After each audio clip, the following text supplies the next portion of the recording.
Daniel Ek has announced Spotify will not ban AI music. So Spotify's founder made the announcement during an interview with BBC's tech editor, Zoe Kleinman. Zoe's great. We've talked about her stories many, many times on the pod. And Daniel, I've been tweeting or Xing him for months now, telling him to do this. I don't think he's seen my messages. I don't think I made this decision for him. But essentially what I was saying to Dan was, I used Spotify more than almost any human on the planet, right? It's 24/7 on our Alexas at home. It's always with me. When you get that Spotify Wrapped thing, I think I was in like the top 0.001% of power users of the platform. I love it. And then I heard Kanye West singing Hey There Delilah on YouTube. And I was like, wow, this AI music is getting great. And it probably, at a point, took 50% of my Spotify usage. I was spending hours and got the full YouTube Family Premium and all of that stuff. And just because on YouTube, you can type in any musician, any song, AI, and you'll probably find a recording of that. And most of them are pretty good. Like you can barely tell the difference with a lot of them, okay? So I was saying to Daniel for a long time, look, this could be really, really bad for you guys if you don't have AI music. If I'm leaving, I'm sure Spotify will be fine, but this is something that you need to think about. Once again, I don't think he necessarily read what I sent him, but they have made the decision which I thought they should make, which was to keep AI music on the platform. I'm not sure if it's going to be like a separate section where you can clearly see. But yeah, what are your thoughts on this? Let's start with yourself, Sam. I think he's being very careful to draw a line between inspired by and copying. Sure. Okay. And the copyright challenges that exist there are going to be interesting to watch unfold. Yeah. Training a model to exactly replicate Kanye feels not very good for Kanye. Yeah, for everybody else, it's pretty awesome. It's pretty good. Yeah. Whereas training a model to generate music that you enjoy, that sounds a bit like and is inspired by, feels a lot better. What do you think though if it's trained on some Kanye West music, but then sort of doesn't recreate a Kanye West song, creates another, maybe a X other artists and sort of create something in between? Well, that's where, I mean, the next ones on Game of Thrones are going to hit the same problem of, if you train a model, is it still the same thing that it started out with? And it's You're talking about actors' faces? Actors' faces, you've got actors' Bruce faces. Willis has sold the rights to his face because he has some kind of neurological disorder and he won't be able to do movies anymore. So they're going to be able to use his face in movies. But he's obviously signed those rights away. Yep. Whereas this, I don't know the specifics, but I imagine people will just be able to upload an AI song that they've created, perhaps, unless the musician's given rights. I know some musicians have, like Grimes, for example. She's releasing AI music and partnering with people and giving them parts of the money if they release it and giving them permission.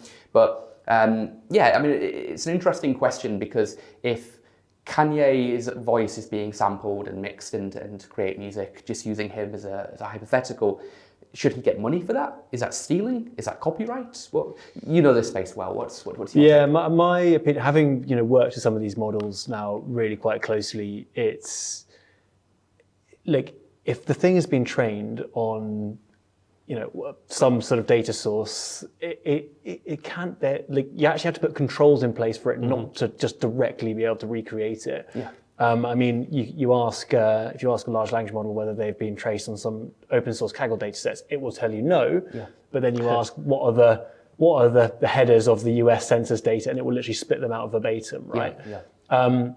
So it's in my opinion, it's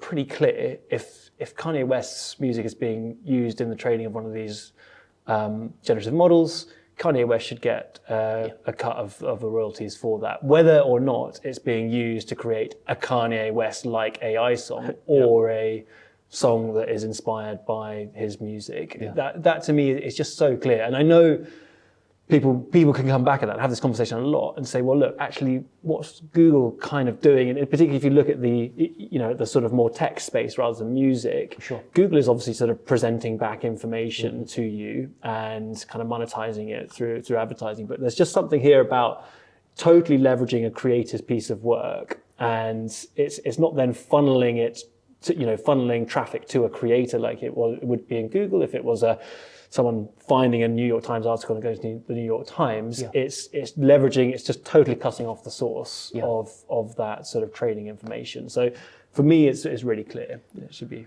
credited. I mean, if creators, musicians are going to be paid for parts of their voice being made, surely that extends to all areas, right? A journalist writing an article and then bars reciting that information. 100%. Mid-Journey, a photographer in the Netherlands, does that then you get a cut? I mean, how does that work? Does it determine what percentage of the picture was used, and then you've got a fund and it goes to them? It's probably the right way.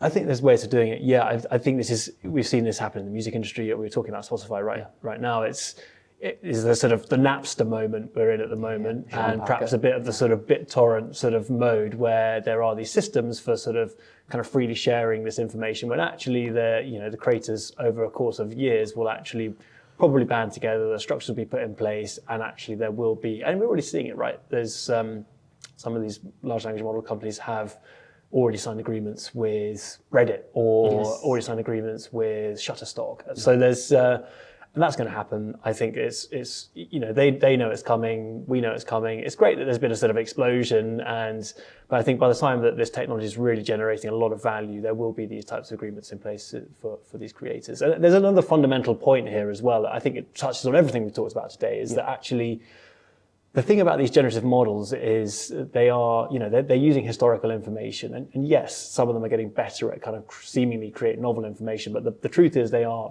trained on existing information out there. So I think there's always going to be a role for creators here to create net new, actually potentially more so, and maybe that will increasingly get encroached on as well. It's sort of the creativity element, but in my opinion, that's the direction of travel for the sector. Cool. Any final thoughts, Sam, on this piece? Yeah, I think we've got already models for royalties. We've got models in copyright for fair use. Yeah.